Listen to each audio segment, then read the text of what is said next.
descubrió peligrosos asteroides en la órbita de la Tierra?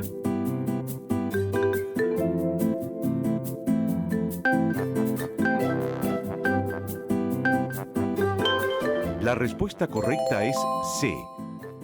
Desde el Observatorio Interamericano Cerro Tololo se descubrieron asteroides de 1.5 kilómetros de diámetro, amenazantes en la órbita terrestre. Hablemos de historia, hablemos de crecimiento, hablemos de nuestra región de Coquimbo. Ahora comienza Coquimbo, Minería y su gente, un programa presentado por Corminco, Consejo Regional Minero de Coquimbo. Conduce Juan Carlos Sáez.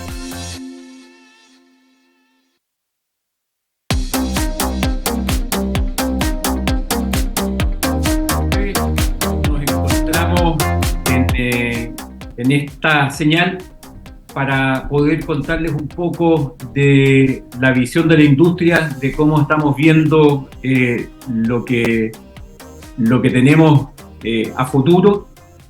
Y hoy día, como siempre, me acompaña mi colega, profesor y amigo, don Claudio Canut de Bonn. ¿Cómo está, don Claudio? ¿Cómo está, estimado colega? Y tenemos de invitado a alguien muy especial. Ustedes saben que soy una persona que me he preocupado mucho por los temas de agua y energía en este último tiempo. Muy importante. Y siempre andan dándole vuelta, digamos, qué es lo que hay de nuevo, qué es lo que se puede hacer, cómo podemos enfrentar las cosas viendo la pasividad que todavía vivimos en el país frente a los temas.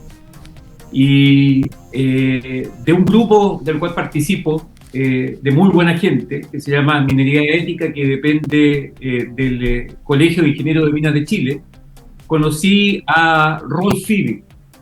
Rolf es un ingeniero civil industrial de la Universidad de Chile y socio fundador de ACERA, que es la Asociación Chilena de Energías Renovables y Almacenamiento. Y a través del WhatsApp he visto a Rolf interactuando y con unas ideas diferentes al menos, ¿no es cierto?, de qué es lo que se tiene que hacer en el país para poder resolver lo que se nos va a venir encima. Y él muy gentilmente aceptó conversar con nosotros hoy día.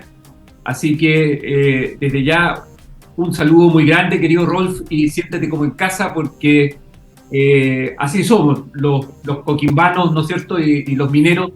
Encantado de tenerte acá. Un saludo también de acá. Muchísimas gracias, Juan Carlos. Encantado de estar con ustedes y por favor, a disparar. Igualmente. Bueno. Bienvenido, colega. Oye, Claudio, sí. Antes de partir con Rolf, me parece que tú tenías un par de noticias o algo que te gustaría decir antes de partir en relación a la minería regional. Ah, perfecto. Yo creí que íbamos a hacer al final, pero lo hacemos. Bien. Dale nomás. Son 10 minutos nomás de algunas noticias locales. No, tenés 5. A ver. 5 minutos. ¿Cuánto? Ahí no me escuchas. Ya. Pero dale. Pero parto yo. Sí, parte no. Ya está. Sí, no va a ser corto, no más de 10 minutos la cuestión. Bueno, parecía que estaba, no sé si los astros se alinearon o algo está pasando, pero en las noticias de los diarios, después de la cena de la minería en Santiago, parecen ser un poco más favorables, algunas para la minería. De repente vemos una seguidilla de proyectos que estaban atajados por ahí.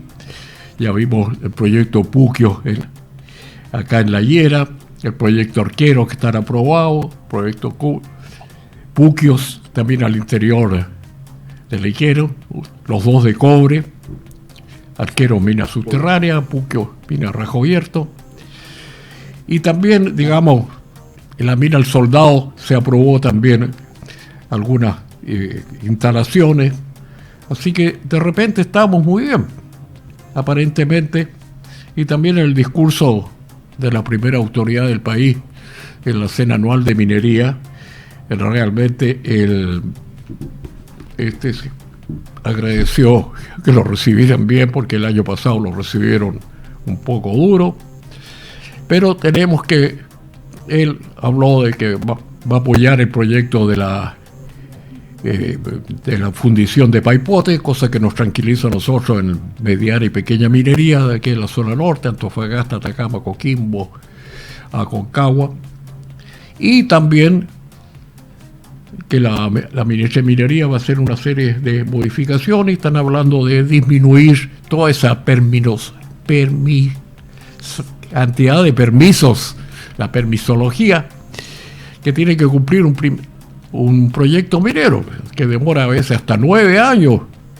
Decían, por lo menos bajarlo un tercio, así que por lo menos que queden 6, ojalá que queden menos, porque después viene el periodo de construcción, que es el que es más seria. Bueno, pero lo más interesante, y con esto, es que la autoridad ambiental de acá, de la zona, de la región de Coquimbo, declaró inadmisible unos recursos contra el proyecto Dominga, en el cual estaba Greenpeace metido y un lote de asociaciones.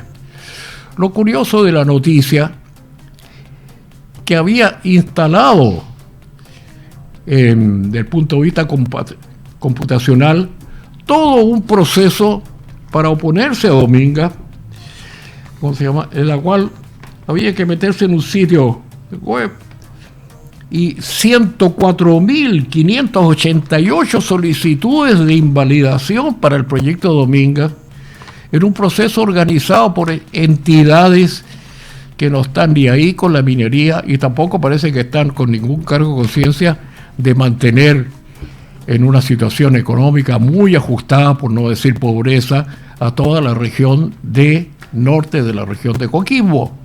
Hoy día, cuando venía para acá, el conductor del vehículo me preguntó, ¿y qué sabe usted que estamos esperando el proyecto Dominga? Muchas personas.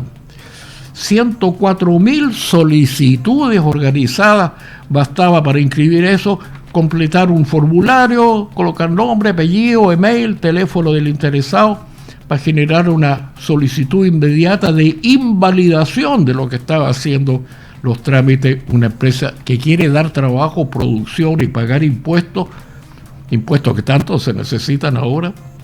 Y todo eso que se inscribía en ese sitio estaba programado para ser remitido directamente a la oficina de parte del Servicio de Evaluación Ambiental y empezar a dar todos los pasos necesarios después.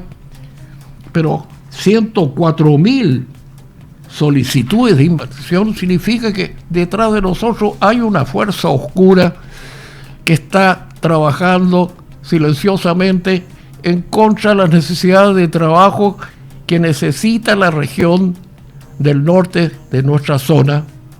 Y no solamente la gente de La Higuera está interesada en el proyecto Dominga, el gigante proyecto Dominga de minería de hierro, que tiene toda su ingeniería completamente cumpliendo todos los proyectos que se le pueden hacer en minería, absolutamente, cumpliendo la ley ambiental. Y por lo tanto, que ahora nos vengamos a dar cuenta que existían así más de 100.000 personas que de alguna manera los han convencido, le han contado el cuento, que la empresa minera y la minería en general va a botar sus residuos en el mar, que va a matar los guanacos, que los peces se van a morir con la planta desaladora, y todas esas cosas que me han contado a mí mucha gente. Pero si la minería hace esto, hace lo otro. Es increíble que tengamos que soportar que realmente gente de afuera del país no se dé cuenta de que la minería en Chile cumple todos los reglamentos, leyes y decretos que decretan los tribunales ambientales y que están vigentes en Chile, y toda la minería. Y por lo tanto, la necesidad de fuentes de trabajo es una obligación del gobierno velar para que la economía del país crezca con proyectos que no son de financiamiento estatal, son financiamiento privado, porque el gobierno ya no tiene plata ni siquiera para Codelco, ha tenido que lanzar bonos afuera que por suerte tuvieron buena acogida porque Codelco es uno de los primeros nuestros productores de cobre. Pero ahí el gobierno empezó a darse cuenta que realmente no se puede estar atacando el capitalismo y todas esas cosas, porque realmente la economía y la vida de las personas funcionan con reglas de inversión y dinero que circula, y hay que tratar de aumentar las fuentes de trabajo de la zona.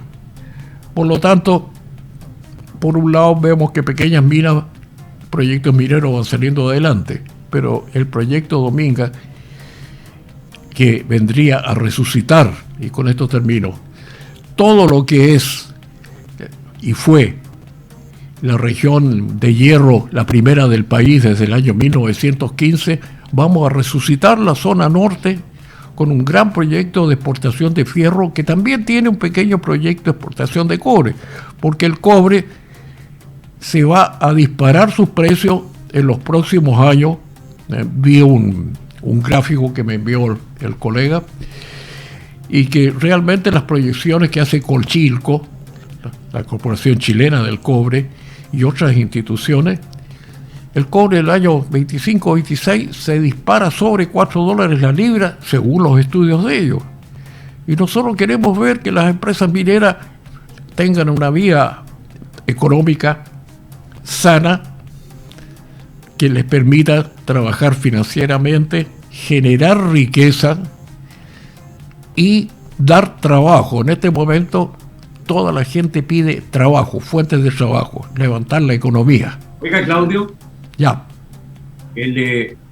Usted siempre me prende la yesca, y eso es malo porque tenemos un invitado, pero sí, hay que recordarle a la gente que tenemos más de un 9% de desempleo en este momento en la región. Claro. Y la oportunidad que ofrece un proyecto minero de carácter mundial, como es el proyecto Dominga, nos permite la oportunidad de duplicar prácticamente el Producto Interno Bruto de la región.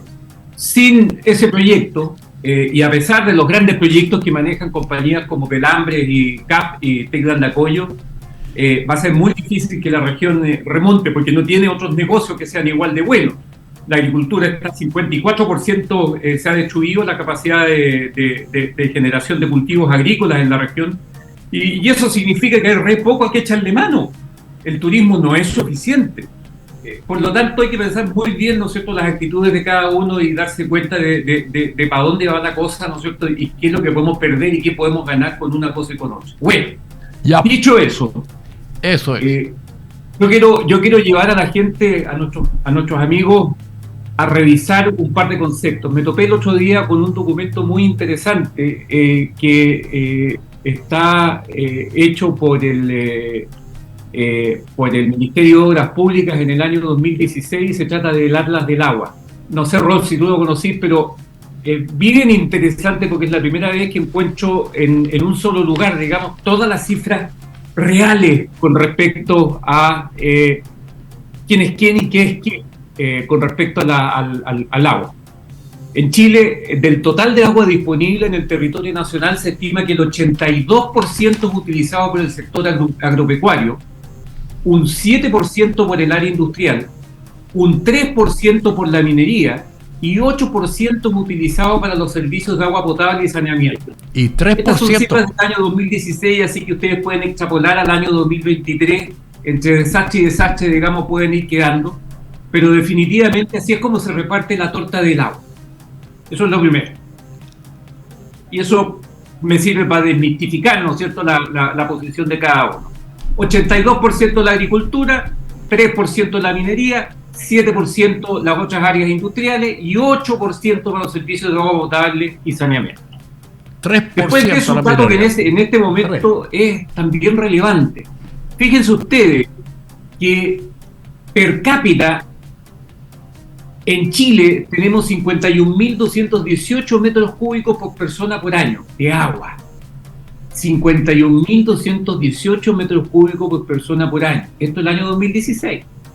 Ahora, ¿qué significa eso? 2.000 metros cúbicos por persona por año es lo que es considerado internacionalmente como el umbral para el desarrollo sostenible. 2.000. Y la media de todos los chilenos dice que cada uno tenemos el equivalente a 51.218 metros cúbicos persona por año. Y la media mundial son 6.600. 2.000 es el umbral, es la base. 6.600 lo que encontramos en el mundo conocido hoy día entre nuestras civilizaciones, ¿no es cierto? Y en Chile tenemos 51.218. Entonces, cuando nos encontramos algunas veces con que alguien se rasca la cabeza y dice, bueno, está mal pelado el chancho, bueno, aquí tenemos un pequeño ejemplo, porque los números son los que mejores hablan de cómo está mal pelado el chancho. Ahora, ¿por qué? Bueno, hay una razón muy lógica, ¿no es cierto? Y es que todo el agua está corrida de la región metropolitana para el sur y no hay casi nada o nada, ¿no es cierto?, de la región metropolitana para el norte. Tanto es así que nosotros tenemos, de la región metropolitana hacia el norte, tenemos prácticamente 500 metros cúbicos por persona por año, 500, mientras que en la región O'Higgins hacia el sur hay 7.000. Y se llegan a valores como de 2.950.168 metros cúbicos por persona por año en la región de Aysén. ¿Dónde está el agua? Allá. ¿Dónde estamos nosotros? En plena zona de sequía, con un problema mayúsculo. Estaba por ahí viendo una actualización que hizo Aguas del Valle, y es como tremendo pensar que hoy día el déficit de lluvia de la región nos lleva más del 90%, y 91,2% el 31 de agosto. Puede haber cambiado algo con las lluvias de los últimos días. En Combarbalá el 80,4%, en Illapel el 75,9%, que estamos abajo. Y los embalses, y ahí vamos a echar de lleno, que tenemos en la región, el Puclaro está con un 13,7% de su capacidad utilizada, La Paloma, quizás, no sé, sea el más importante, con un 7,7%, y el Bato con 49,3%. Eso significa, queridos amigos, que rezarle a San Isidro no es suficiente, y cuando uno habla, ¿no es cierto?, de que hemos perdido 14 años para que llegue alguien a decir la solución son las desaladoras, estamos mal. La solución no son las desaladoras. El problema del país es muy superior. Aquí hay una visión de Estado que se ha perdido desde hace muchos años, y ahí me podéis corregir, Rolf, pero hasta donde yo entiendo, el último proyecto de Estado que se realizó en Chile fue la carretera Austral. Después de eso no hay nada más. Hay otro tipo de intentos, como son el Transantiago, por ejemplo, que es un fracaso, y después de eso el tema donde tú te vayas a meter de frentón, que es el entregarle a Chile las condiciones para que las energías renovables se conviertan en un motor. Y hoy día creo que tenemos un problema con las energías renovables, hay un problema de transmisión, hay un problema de almacenamiento, que está llevando a muchas de estas inversiones que vinieron de afuera con la seguridad de que iban a poder pagarse, a estar preocupadas en este momento de que no puedan pagar ni siquiera sus costos y tengan que estar abriendo sus boletas de garantía para poder responderle al Estado por cosas que no pueden hacer. Las tarifas eléctricas son un misterio, y hoy día no creo que sea el día para que nos enfrentemos a eso, pero sí a mirar desde otra perspectiva qué vamos a hacer. Esto no se resuelve con una desaladora. Esto se resuelve con una política integral que le permita a Chile mirar qué vamos a hacer dentro de los siguientes 50 años o 100. ¿Cómo estamos ahí, Ron? Bueno, Juan Carlos, el resumen que has hecho es categórico y es lapidario a la vez. En el sentido de que la cosa está complicada en Chile. Ahora, efectivamente, hay un mito y que tú acabas de derribarlo, y el mito es de que en Chile hay sequía. No, definitivamente Chile es un país al cual le sobra el agua. Tú lo has demostrado al mencionar que tenemos 50.000 metros cúbicos por habitante por año, en circunstancias que el promedio mundial es 6.000, es decir, tenemos 8 más veces que el promedio mundial. Chile ocupa el lugar 12º de 200 países que existen en el mundo con más agua. Está bajo Canadá, bajo Noruega, y bajo Nueva Zelanda, por nombrar algunos países conocidos y que todo el mundo sabemos que tienen incluso un poquito más similitud con nosotros, como Noruega, que tiene una cordillera, Nueva Zelanda, Canadá, también se puede considerar de esa manera. Importante es destacar que de estos 200 países en el mundo, ¿no es cierto?, hay dos que son peligrosos, están en una situación que se está acercando al borde. China está en los 2.000 metros cúbicos por habitante por año, en consecuencia, pero están haciendo grandes obras, es decir, las Tres Gargantas, grandes acueductos, etcétera, etcétera, trayendo aguas del norte, tremendas distancias hacia el sur, donde se requieren. Y lo más peligroso, a mi juicio en este momento, por la cantidad de habitantes que tiene, ¿no es cierto?, los 1.400 millones, es la India, la cual está alrededor de 1.000 metros cúbicos por habitante al año. En consecuencia, hay ahí un peligro latente en el mundo por la cantidad de personas que tienen estos países, para un país como el nuestro que tiene buenas condiciones hidráulicas. Es importante señalar que el agua es un elemento que tiene una simbiosis con la energía. Voy a hablar de ambas cosas hoy día. Al respecto de eso, de los datos que mencionaste, Juan Carlos, en el sentido de que efectivamente arriba en el norte, a partir de la quinta región hacia arriba, hacia el norte, tenemos 400, 500 metros cúbicos por habitante por año, lo cual es poquísimo, es notoriamente sequía. La desalación es uno de los elementos que es indispensable hacerlo para poder desarrollar la minería y para poder tener también eventualmente cultivos en el norte, porque podemos desarrollar y verdear el desierto. Pero yo quiero hacer otro planteamiento. Resulta que efectivamente desde Santiago hacia el sur tenemos una cantidad enorme de esteros y riachuelos que bajan de nuestra cordillera. A los 2.500 metros tenemos nieve, a los 2.000 metros sobre el nivel del mar ya se han formado una cantidad enorme de esteros en cada una de las cuencas y bajan bastante violencia con torrentes por nuestros valles o por nuestras quebradas andinas.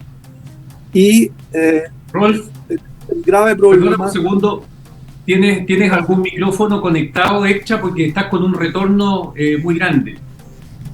No me digas. Dale nomás. Si no Sí. no es nada que tú puedas ver, entonces nada que puedas hacer. Así que tírate nomás. En el PC no lo tengo. Gracias. Dale nomás. Lo tengo. Bueno, volviendo al tema, voy a tratar de hablarme un poquito más suave. Tenemos entonces una cantidad enorme de esteritos que están en las cordilleras. Construir embalses en el Valle Central inunda tierras fértiles, tiene problemas ecológicos, hay problemas con las comunidades, etcétera, etcétera. Y tiene una demora de 20 años en desarrollar estos enormes proyectos y estamos muy atrasados en eso. Pero si nosotros construyéramos más suave, si construyéramos en la cordillera, en cada uno de estos esteros, que es factible hacerlo, 3, 4 más eventualmente represas pequeñas, estoy hablando de represas entre 2 y 3 hectolitros, entre 2 y 3 millones de metros cúbicos cada una, y a cada una de estas le agregáramos una pequeña planta hidroeléctrica. Esto lo podrían hacer particulares, una planta hidroeléctrica y adicionalmente un electrolizador, de modo de tener hidrógeno verde.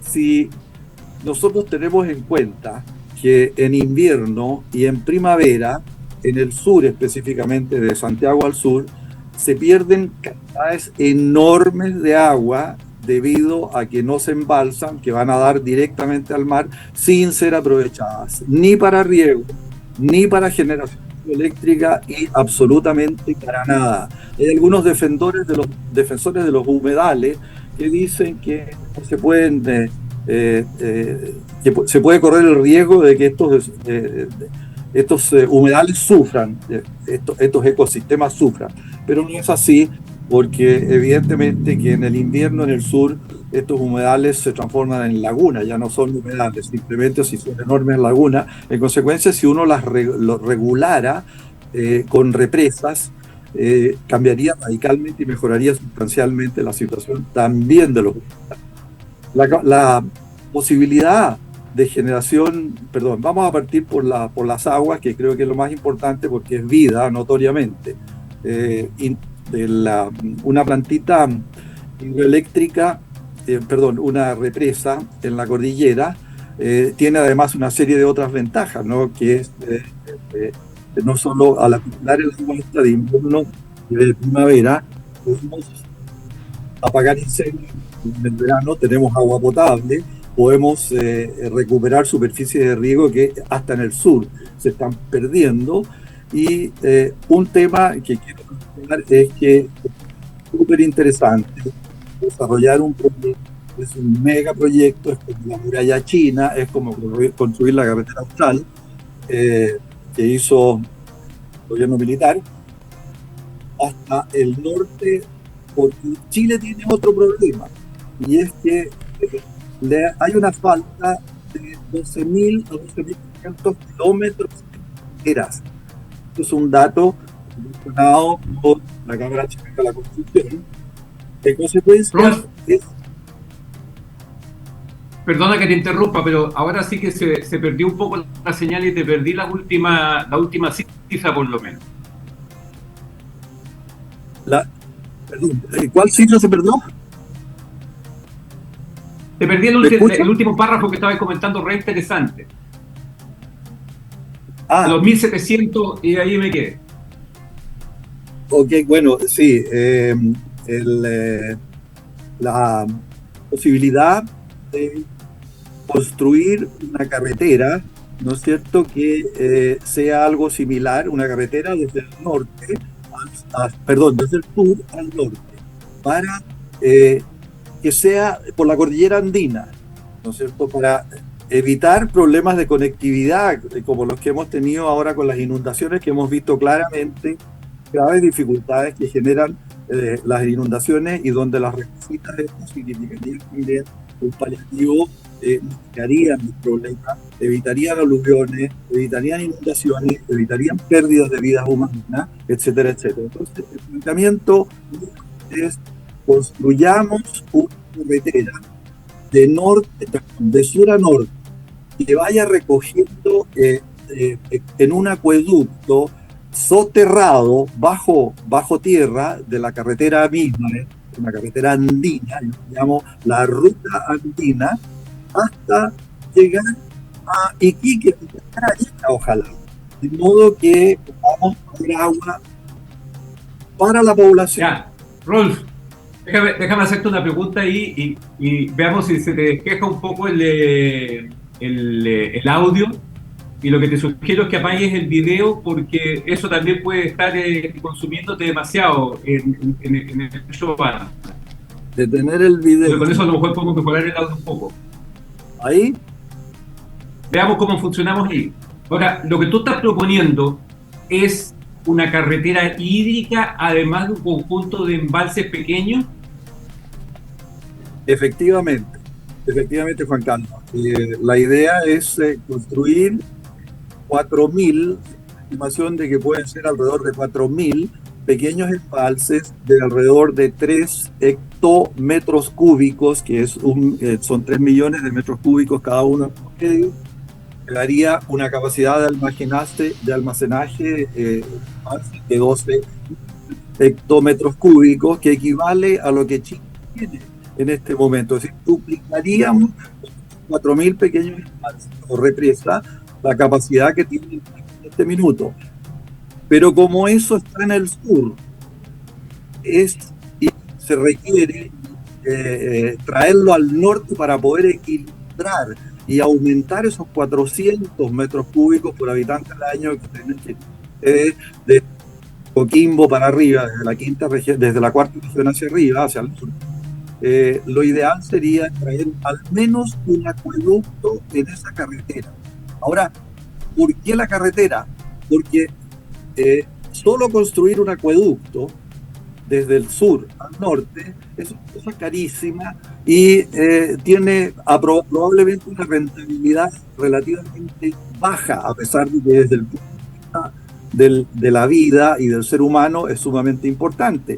Pero si lo unimos a la necesidad de aumentar y tener una carretera paralela a la Ruta 5, que hemos visto que con los problemas que han habido ahora se puede cortar, es muy fácil que hasta en caso de guerra, de que nos corten el país en dos, ¿no es cierto?, es necesario tener una ruta paralela, 10.000 kilómetros. Entonces, tendríamos carretera alternativa, tendríamos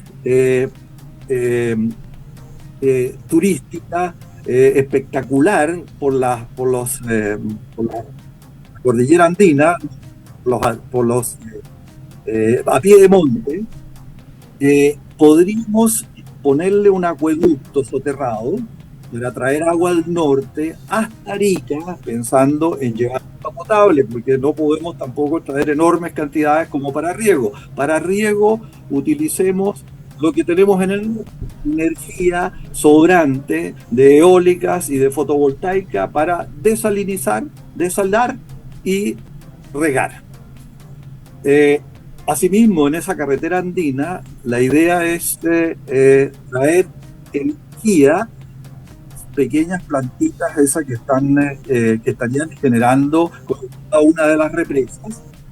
Se estima una potencia generable de 1.000 megawatts, que es lo suficiente y lo necesario para cerrar absolutamente todas las plantas de carbón y de diésel, diésel que tenemos en este momento en el país. Con lo cual, a su vez, tendríamos un ahorro anual de alrededor de entre 20 y 25 mil millones de dólares en la balanza de pago. Eso significa que la balanza de pago, de tener un superávit, la balanza de pago nuestra es de alrededor de 100 mil millones de dólares, tenemos un superávit en los últimos años de 2 a 3 mil millones, pasaría a tener un superávit de casi 30 mil millones de dólares, lo cual acarrea a su vez una baja del dólar, lo cual significaría traer maquinarias mucho más económicas de otros productos sumamente económicos, etcétera, etcétera. Y antes de que se me olvide, en la ruta andina también se podría agregar fibra óptica, evidentemente, y una cantidad de hoteles, paradores, las mismas represas, lugares de etcétera, etcétera. Ese es el planteamiento mío en este momento, ¿no es cierto? Y que estoy trabajando en él como Don Quijote de la Mancha. Me están diciendo ya el Quijote de las aguas. Así es que ese es el planteamiento. La verdad que estoy tratando de meditarlo, porque yo leí solamente el brief que me llegó, ¿no es cierto?, con respecto al proyecto. No te voy a preguntar del monto de inversión y el tiempo que nos demoraríamos, porque... Te puedo nombrar un valor total. Espérate un poco. ¿Qué es lo que pasa cuando por ejemplo, yo he tenido acá el proyecto de carretera hídrica, el del francés, ¿cómo se llama nuestro amigo? Se me fue en este momento, pero hemos revisado ese proyecto, ¿no es cierto? Y me da la sensación de que cuando uno deja los costos arriba de la mesa, la gente deja de mirar la utilidad y ve solamente lo que cuesta, y eso es muy de los chilenos. No sé si te habéis dado cuenta, Ronnie. A veces a nosotros nos pasa, ¿no es cierto?, que miramos el costo de un proyecto y decimos, ¡ah, imposible, es muy caro! Oye, pero mira lo que voy a ganar. No, pero mira lo que voy a gastar, ¿ya? Y aquí yo creo que tenemos que empezar a mirar las cosas con otra perspectiva, sobre todo cuando estamos informándole a la gente que hay otras maneras de visualizar el futuro del país. Por ejemplo, ¿tú has pensado en cuánto se podría aumentar el Producto Interno Bruto del país con un proyecto como este?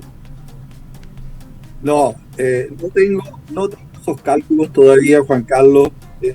Aquí se está lanzando una idea y se requiere un estudio, se requiere más gente, ingenieros para que calculen esto, economistas, etcétera. Se está lanzando la idea para poder desarrollarla. Esta es una idea que por lo demás es imposible que la desarrolle el privado. Es decir, la idea de Juan Sutil, ¿no es cierto?, es lo de Juan Sutil incluido en algo de lo que yo estoy proponiendo, porque Juan Sutil proponía Rancagua desde la zona del Biobío hasta Rancagua, hasta la Aconcagua probablemente, pero la mía parte absolutamente en el sur. Yo estoy proponiendo 3.000 kilómetros de los 12.500 que necesita el país, 3.500 a lo largo de la cordillera de los Andes. Oye, y es importante, Juan Carlos y Claudio, muy importante señalar que esto es algo que nuestros vecinos ya tienen.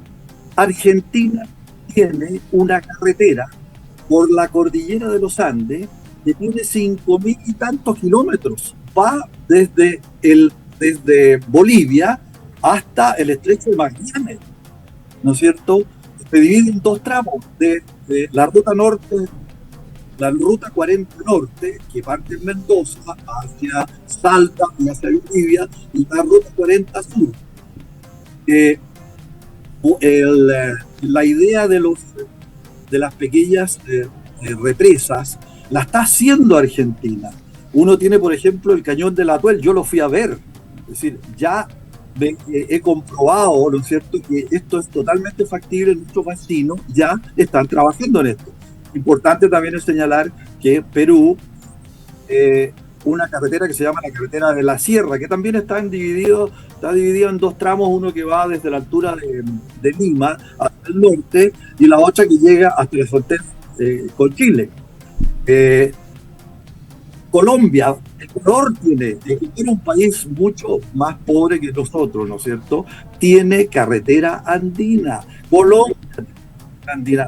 ¿Por qué no podemos hacerlo nosotros?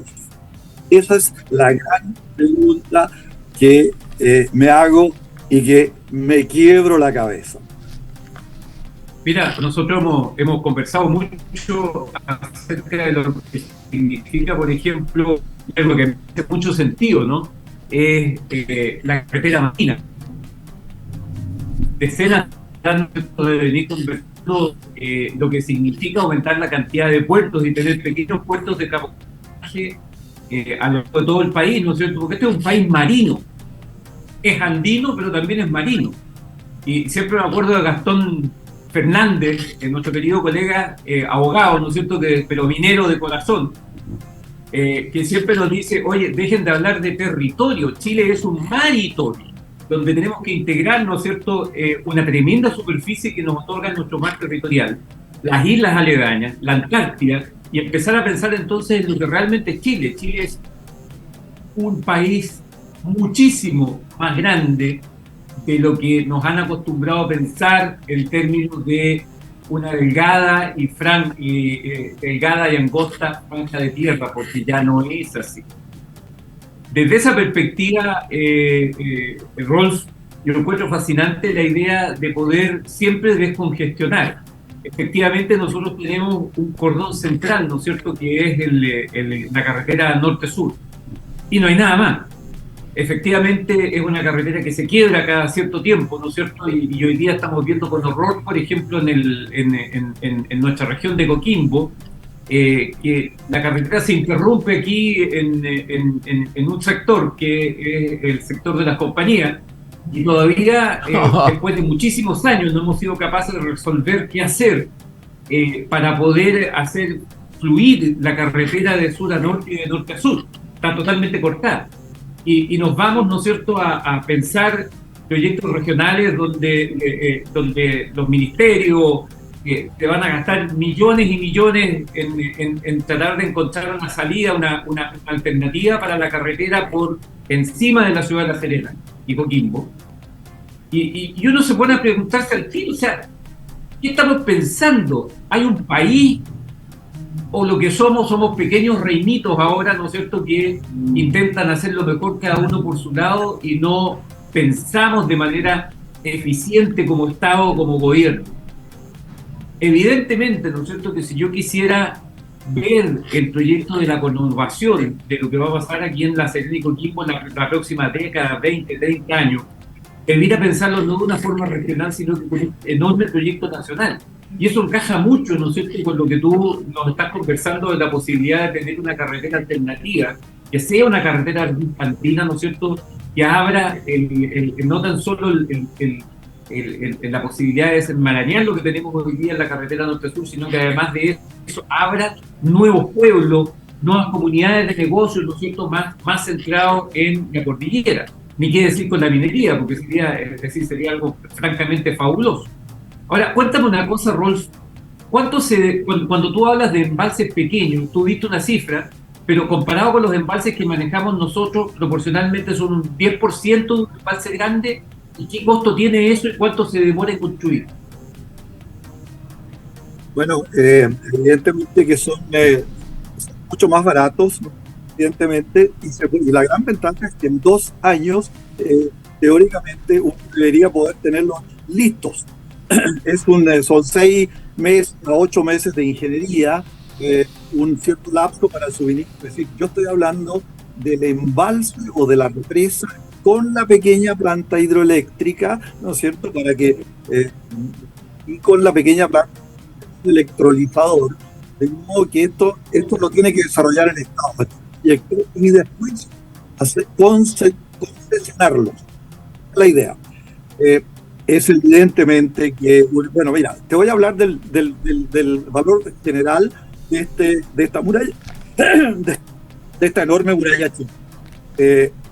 Hay una estimación, ¿no es cierto?, que los 8.000 megawatts más las 4.000 represitas, más el electrolizador, deberían costar unos 40.000 millones de dólares. Estamos hablando de cifras grandes, pero que nos van a producir un ahorro, ¿no es cierto?, en divisas al año de 25 a 30.000, lo que es fabuloso. Ahora, evidentemente que estos 40.000 millones de dólares no se van a gastar de una sola vez. Hay que irlos gastando, hay que ir avanzando anualmente, ¿no es cierto? Si pensamos en desarrollar este proyecto con un buen plan desarrollado por política de Estado a 20 años más, ¿no es cierto? Necesitamos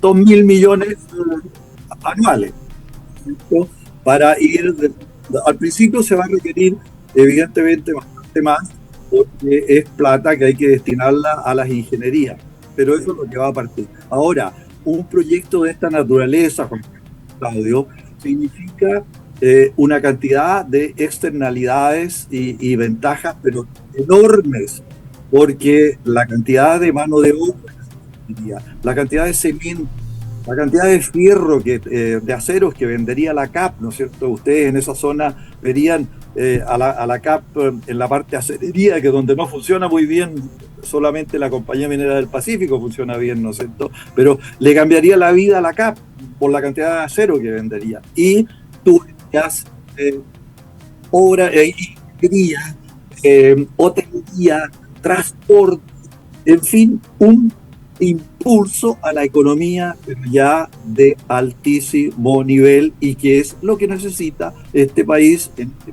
punto y que lo va a necesitar siempre. Ahora, retomando el tema de los 40.000 millones de dólares, Chile en este momento tiene una cantidad de ventajas interesantísimas y existen países en el mundo que tienen tasas de interés negativas. Japón, por ejemplo. Hay otros. Dinamarca, no sé si continuaba en el mismo tema, pero hay 2 o 3 otros países que están con tasas no negativas, sumamente bajas, y a las cuales puede uno llegar. El ministro de Hacienda se puede acercar a ellos y decirles: señores, necesitamos necesito 40.000 dólares en 20 años, pero yo les puedo ofrecer, ustedes me prestan esa plata a una tasa baja para que se instalen estas 4.000 represas y pequeñas, es decir, van destinadas a un producto interesante, agua, generación hidroeléctrica. Si ustedes me prestan esta plata, yo veo de asegurarles a ustedes el suministro de cobre, litio. En el desierto podemos plantar frutas y frutales, podemos verdearlo, alimentos para los chinos, para los japoneses. En consecuencia, tenemos una moneda de cambio interesantísima. Claro que sí, fíjate que yo pensaba en países como Japón, por ejemplo, que han desarrollado toda su industria y poca gente considera lo que es Japón geográficamente, que es un conjunto, como no me acuerdo cuántos, si son 104, no sé cuántas islas, ¿ya? Y ellos han desarrollado toda su infraestructura pensando de manera global y unificando estos cientos de pequeñas islas, ¿no es cierto?, para convertir cada uno en una unidad económica y con vías de comunicación y de energía absolutamente expeditas entre una y otra. No tienen materias primas, muy pocas, que yo me acuerde, una pequeña mina de oro y un par de cosas más, pero todas las materias primas en Japón vienen de otros lados. Sin embargo, siguen siendo uno de los países más industrializados del mundo.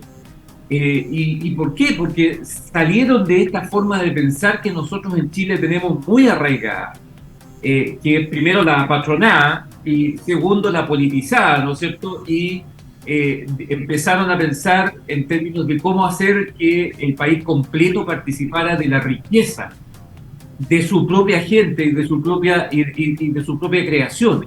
Por eso Japón es un país rico.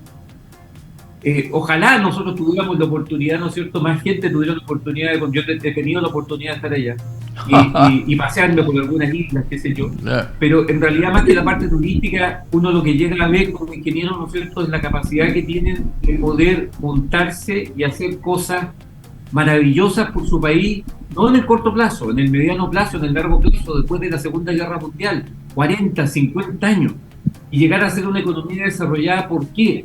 Porque piensan en función de todos, no en función del derecho o de la utilidad de uno.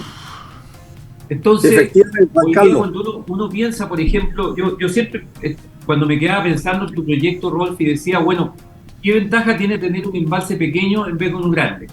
Bueno, es obvio, nosotros vivimos no de la gran agricultura. Nosotros, en la región de Coquimbo, son cientos de pequeños agricultores, ¿no es cierto?, que hoy día están hechos ñaucas, pero que si pudiesen conseguir embalsar algo de agua, podrían retomar sus negocios. Bueno, y para eso, tú me dirás, pero bueno, ya, estamos en la peor sequía de la historia. Ok, ¿se va a repetir al niño en 2 años más? ¿O en 3? No. Bueno, estemos listos, po. Y en vez de hacer represotas que se demoran 20 años, hagamos represas pequeñitas, ¿no es cierto?, como las que propone Rolf, para poder ir cubriendo las necesidades de las pequeñas cuencas, ¿no es cierto?, o las grandes cuencas como tenemos hoy día en Chelenqui, el Choapa, ¿no es cierto?, y el Limarí. Y oye, si además de eso, y otra cosa que me saltáis a mí el ánimo del empresario, porque uno dice, bueno, si además del embalse le ponemos una plantita generadora de energía. Oye, Rolf, es negocio, ¿no? Oye, ¿se puede vender energía hoy día como tú estás pensando? ¿Es negocio? ¿Aló? Sí. Juan Carlos. Sí. Oye, bueno, mira. Sí, quería hacer, solamente hacer un recuerdo. Toca ese tema también. Juan Carlos. Perdón. Claudio. Nos quedan 3 minutos, nada más, 5 minutos. El año 1970, entre las promesas de la campaña presidencial de ese año, 1969, 1970 más que nada, estaba colocado por uno de los candidatos el gran canal que se iba a construir hacia el norte, le llamaban el Gran Canal de la Unidad. Y todo el mundo se preguntaba, bueno, pero ¿con qué financiamiento? ¿Cómo lo haríamos? ¿Dónde está el proyecto? De esas cosas. Entonces la idea parece que, digamos, es interesante desarrollarla con más base de ingeniería, como lo está exponiendo y detalle nuestro distinguido colega invitado. Y al otro lado, el financiamiento millonario yo creo que tendría que ser prácticamente internacional, porque cambiarle la mentalidad política al país que vive sumergido en Santiago y mirando hacia el sur, pero prácticamente más de la mitad del país no conoce el norte y menos conoce el desierto y menos conoce la situación de necesidad desesperante de agua que vamos a tener de aquí ya a mañana. Realmente siempre las otras necesidades de Santiago y de todo el mundo pidiendo todo gratis, ¿cuál sería la fuente de financiamiento internacional que se podrían buscar? Porque nacional estamos todos apretados, parece, en la actualidad, ni soñarla. Y de aquí a que salgamos del pantano económico vamos a tener bastante tiempo. Pero el problema es Claudio, mentalidad chilena. Sí, esa es la que hay que acabar, definitivamente, porque ya, bueno, vamos cerrando esta cosa, pero definitivamente yo les recordaría a todos que los grandes picos de crecimiento de la humanidad y de los pueblos es cuando mayores crisis han pasado. Generalmente después de una guerra, los países habilositos comienzan a crecer. El agua. Y nosotros estamos pasando por un periodo muy similar, no es diferente. La pandemia y las guerras en Ucrania y Rusia están ocasionando un daño mundial. No hay que salir de eso. Necesitamos políticos que se pongan a pensar en el futuro de Chile en grande, no chiquitito. Así que desde ya le agradezco a nuestro amigo Rolf y lo dejamos invitado para otro día cuando tengamos mejor solucionado este problema del retorno, para poder seguir hablando de este fantástico tema que es cómo hacer Chile grande, verde, lleno de agua. Exactamente. Muchas gracias, Rolf. Encantado Juan Carlos y Claudio, que tengan un lindo día. Ya. Muchas gracias, colega, muy interesante su exposición. Ojalá se siga hablando sobre el tema. Muchas gracias a todos. Ya. Estén muy bien.